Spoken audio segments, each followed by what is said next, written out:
Welcome to Coached Soul, a podcast for a better you. Your host, Steve Hudgens, is a licensed professional counselor, and your co-host, Julia Canton, is a therapeutic coach. Together, they discuss various topics, providing a different perspective on life and insight that you are not alone. On a non-emergency basis, you may contact them at area code 918-280-8690 or coachsoul.com to provide them with new topics, feedback, or to request an appearance on the show. And now, here's your host, Steve Hudgens. Hey, welcome back to the show. I'm so excited with our today's guest. Kenya, welcome to the show. Oh, Steve, so happy to be here. What does it feel like to, we co-authored, and this is my third. I don't know what chapter you're in as far as the book. How many have you published now? 4 times. That's number 1 international best-selling author, and it's great to co-author. And Kenya and I co-authored in a international best-selling book called My 2 Cents of Self-Love. I love the book. On the airplane, going on my cruise to Alaska, I read it on my Kindle, and some great stories. It was incredible. And more than just the stories, the people behind the stories, the network, like yourself, that we get to just be closer and expand this nature of what is self-love. What does it look like to get to the part of you where you love it so deeply and so completely that no one will dare to love you less than that. I like what you just said, but a lot of people have problems on how to love themselves. And it's difficult unless you start working and addressing on your trauma and your past hurts. It's challenging. And one of the things I want to talk to you about is you have one of these love stories that you and I talked about off mic that I really enjoy, that I want to bring to our listeners, especially women. Yes. I do a lot of therapy and counseling, couple counseling, and I do women who come and talk to me as well. But you have a very healthy perspective and your background that comes along with it. Let's kind of start there, a little bit about your background. Yes, because it doesn't match at all. I have all the reasons to not have a healthy relationship, 100%. And you have this nice accent. Explain to the audience where you come from. What is behind this unique accent? Thank you, Steve. So I am Kenya from Brazil, right? Which is really fun. Kenya, my name is actually from Africa, but I'm from Brazil. I was born and raised in Brazil. I came to America when I was 22. And that 0 to 22, so much trauma has happened. I'm going to say that by the grace of God, I really I anchor myself in the moments of happiness, joy, magic moments, which quite honestly, I didn't know that that's what I was doing in my upbringing. And it really served me to know that there's something beautiful coming. There's something better coming. I knew intuitively to focus on what was the good of the moment, because and I say it candidly, out of completely survival.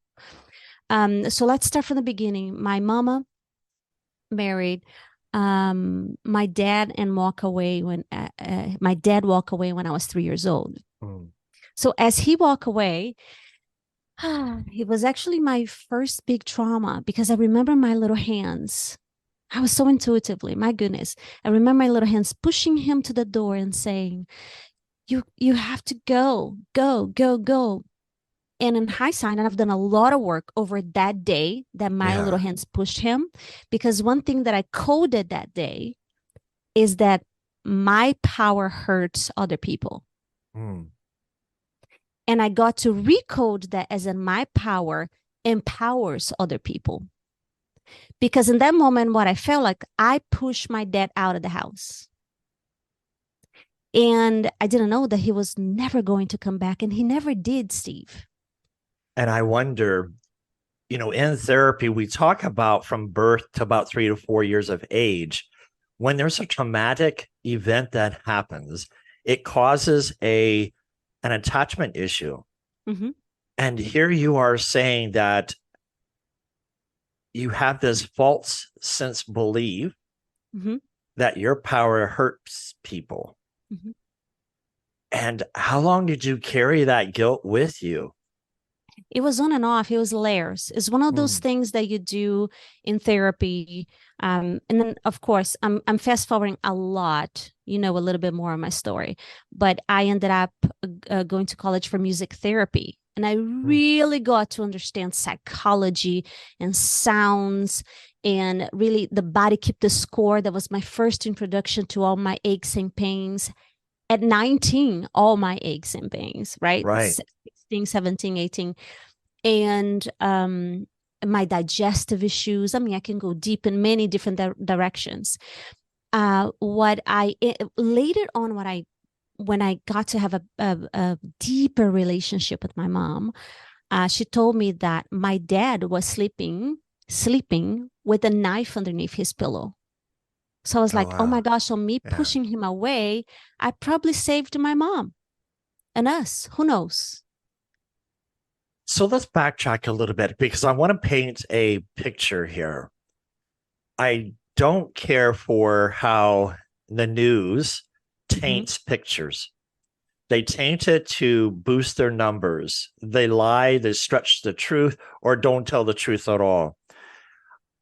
When we think about what's happening with our southern border, with the, Hispanic, Latino countries and things, what is it in the Brazilian culture that for you, that America was enticing, that you decided to come at age 22?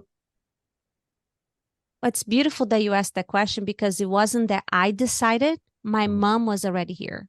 Right? Okay. So I'm going to fast forward from 3 to 12, 13. Sure. At that time, my mom put me in the boarding school, me and my sister, so that she would go to America. She had gone to a traumatic divorce, right? And that man was abusive to her, to me, to my sister. And when she divorced, she got nothing. Like, he cleaned her bank account. He did all the things, right? And I know it sounds like a victim, but I know that there's guidance in every nuance of my story and her story as well. So she was previously an English teacher to elementary and middle school, not elementary, middle school and high school. So for her, coming to America was a dream, and now was also a need. She said, "I'll do whatever it takes. I just know that as an educator, I want to put my daughters through college." So she put me and my sister in a boarding school and came to America. I'll come back. And she never did. So once again, I got recoded over and over again, abandonment. Now a deeper layer of money takes people that I love away from me. So when I graduated, I came to be with her. One of the things I want to point out is that just what you just shared with me and with the audience is, it's not just a cultural thing. It goes across all kinds of human beings. It's just not strictly in Brazil. It happens here in America all the time. And do you think when you come here to America, it's better life than Brazil? And here your dad abandoned you. Your mom gets remarried, has an abusive relationship. takes off to America for a better opportunity. How did you reunite with her if she never came back? There was so much that happened between that. Sure. The conversation was strictly to mail letters. There Right. was no internet. I remember once a week, once every other week, I would wait for her call right at 6 p.m. on Sunday. She would call from America to the school. I'll be sitting and waiting for her call, things like that. And the best way that my mom found to be love, the love that she knew how to be, was to be very controlling, to make sure that we would be safe and okay. But for me, that she going to America, I also coded, and notice my language, because what I became today is somebody that I am so obsessed about frequency, vibration, and how everything, all that information really gets coded.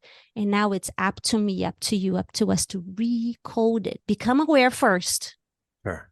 And knowing that you have that ability and that power to, if you don't know how, to seek who knows how to support you in finding that truth for yourself. So this took 3 years, right? My mother left to America, and I am literally begging her. I remember my eyes holding her hand. Please don't leave. We'll stay together. We eat banana and bread if we need to. And she was like, nope, you don't know what you're talking about. What I know is that you're going to need money, and you're going to need to further your education. As an educator herself, education was everything. For me, as a child, I just wanted my mom. So I built those walls around my heart. And I didn't know that I was using layers and layers of mask around that pain for survival. Not because I didn't want other people to see me, but because I had no idea my worth. I felt worthless. I felt not enough. I felt everybody comes to my life and abandoned me. Like I became my frequency was such that I was attracting even more that to my life. So when I got to be with my mom, it's actually a really sad story. After 3 years, I graduate. She's not there, right? So all the things that I accomplished throughout my, I released a CD. She wasn't there. When I got to be in the airport here, she also wasn't there. After 3 years, she wasn't waiting for me. And I know it sounds like nothing, but I literally wanted to take the same airplane back to Brazil. But she was giving you hope, and then hope didn't show. She sent a friend. Oh. My mama was so unaware of all the things that we're talking about. It's not that she didn't like me or she didn't miss me. She was at work. It was inconvenient. I was like, could you shift your work after 3 years without seeing your daughter? There's 2 things I want to bring out. Is number one, let's help the audience. When you say code, let's help them define what that means when you use the word code. You and I know what that means, but for the people who don't have the psychology lingo and things of that nature, help us to understand when you say I coded and did these certain things. Flesh that out for us a little bit. Okay. All I know to do and to be is to go deep, Steve. So audience, beautiful people, listen. Codes are information. That's what it is. Right. So throughout all our lives, and in our DNA, so it's even before our lives, we got passed down codes, patterns, energetic behavior through known and unknown information. Now notice that I can actually come back to my story, to the chapters that I have been, and point it out. Oh, that's what happened at 2. That's what happened at 3. But those are the things I remember. There's so much more that got coded that I have no idea. Right. Right. And it's okay, because in God's divine light, those places get to be seen when you're ready to see, right? We're not doing trauma hunting here, right? But when I am 40 years old and I feel like my life is falling apart and I am here talking to my 3 kids and I'm homeschooling and I'm doing all the things, I'm like, oh my gosh, I coded that to be a good mom, you have to be with your child all the time because my mother was not there for me. Now, my kids did not want me to be with them all the time. Right. They were probably sick of me, to be honest. So I'm here homeschooling all of them. So that code, that information, that trauma create a response on me that out of my wounds I was being, which means I was not being my true self. I had no idea what was Kenya's true self. I was in reaction. I like how you explained, because that leads into the other question. You're a mother. I'm a dad. And when I went through a divorce, I tried to explain to my ex that, look, the kids need both of us. That's right. But she wouldn't have it and did everything in her power to separate me and my children. And it got to a point to where I had to go to Plano, Texas for some training. And I asked for her to switch, and she said, no, either you use it or lose it. And I'm like, look, this is not enough time for me and my children. This is not about you and me. This is about the children.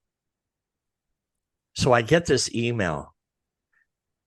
I'm sorry to tell you, your kids were so disappointed because I packed their bags and they waited for you and you didn't show. After knowing I was going to be in Texas for training.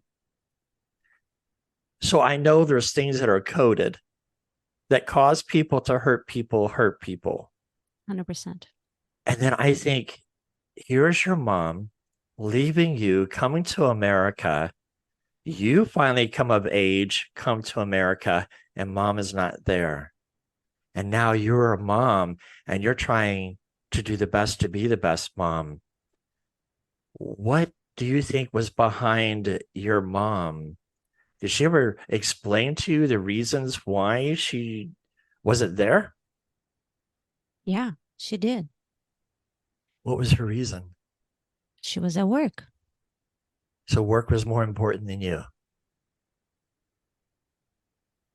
Yeah, at that moment. No, she would not say work was more important than me. That's clearly how I received. Sure. Like, my mama, could you have shifted? I mean, she had built at that time a book of hundreds of houses to clean. And she really was doing well for herself. She had so many helpers and all the things. And I'm like, could you have given to the helpers to do it? But that was my awareness. Right. So yeah, I was sad. I was feeling rejected. I was feeling other things, but that was also my frequency. That's what I want the audience to really get it. I was recreating the abundance, the abundance, the abandon. I was not in abundance yet, but I was about to. Wait. I was recreating the abandonment, rejection, because it was still the predominant force in my life. I had accepted the suit of victim, not knowingly. And so did my mom. And as a matter of fact, I say that with love. I'll cover all this conversation with the love and the Holy Spirit because I really mean well. She's still in victim. She's still in victim. So much so that she left America about 1.5 years ago to Brazil.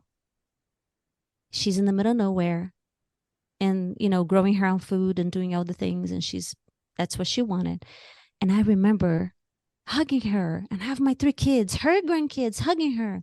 Right. Mom, don't go. Stay here. You're elder. Why are you going to be in the middle of nowhere? And she's like, no, that's what I got to do. And Jesus is coming. She's very religious. And that's what she felt to do. And I noticed that she's running the pattern. I'm not. Right. But she's still in that code of I'm lonely, nobody cares. Those are her codes. I do everything for, and I made sure to use the words that she has used before. It's like, you do not need to sacrifice anything for me, because I heard that sentence hundreds of times. I sacrificed everything for you. Da, da, da. And I'm like, don't need you to sacrifice anything. What do you want? How do you want to live? Every day is still another day for you to be, to create, to feel, to connect, to transcend to a level that what is your heart pulling you towards? And her vision is so cluttered. And I really want to speak to someone today that just heard me saying that and feel like, I have no idea what I want. Okay, but at least to notice that your vision is cluttered. When you notice, when you can separate yourself enough to become the observer of your own life, to just see, am I running patterns, codes from other people, from pop culture?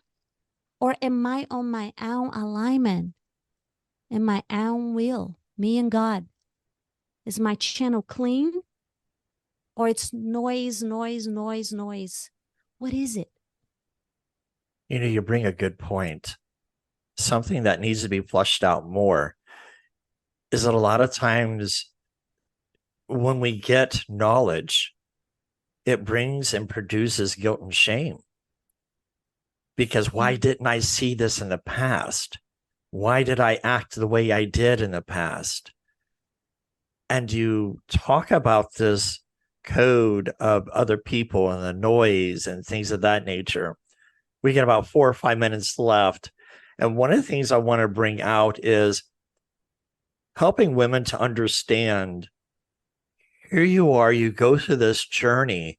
How did you come to the arrival that you need healing? As soon as I held my child.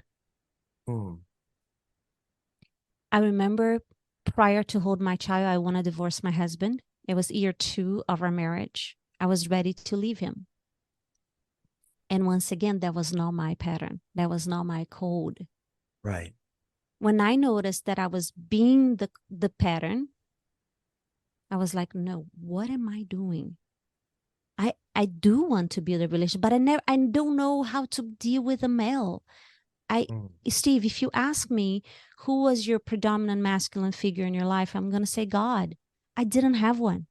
I didn't have a brother, an uncle, a dad closer. Now, did I have teachers? Yes. You know what I'm saying? But I didn't have like the visual, the model of what is a health relationship. What does it look like? How do you be? All I heard was man is blank. You know, I really want to have a man to share my load, but to have them, I need to go through all this blank. There was so many codes that I wanted and I didn't want it. Like, how do you create that? But I made a decision. I remember as soon as I knew that I was getting married, I made a decision out of my pure heart with God, because God has been with me my entire life. That was the one consistent thing, God. You know, I want to flush that out too, because for a lot of people, they blame God because of what has happened to them. You know, I remember talking to one person who is an atheist that said, if there's really a God, he wouldn't allow me to be molested. Yeah. And a lot of times our visions of God is skewed. And here you have every excuse to not have a relationship with God or even believe in God. What was it that helped you to look at where you are and say, I need this in my life? From 0 to 27, I got married 27. All I knew was God. As a singer, I would only sing in church and I write songs about God. And it was all about me and God.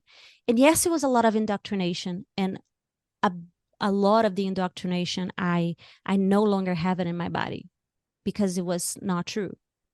But intuitively, I knew the God creator source, the creator of all things, was with me at all times.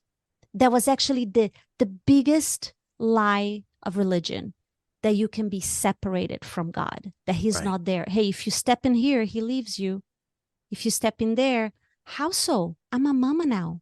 Back to your question. I'm holding my baby right here, and he's a spit image of my husband.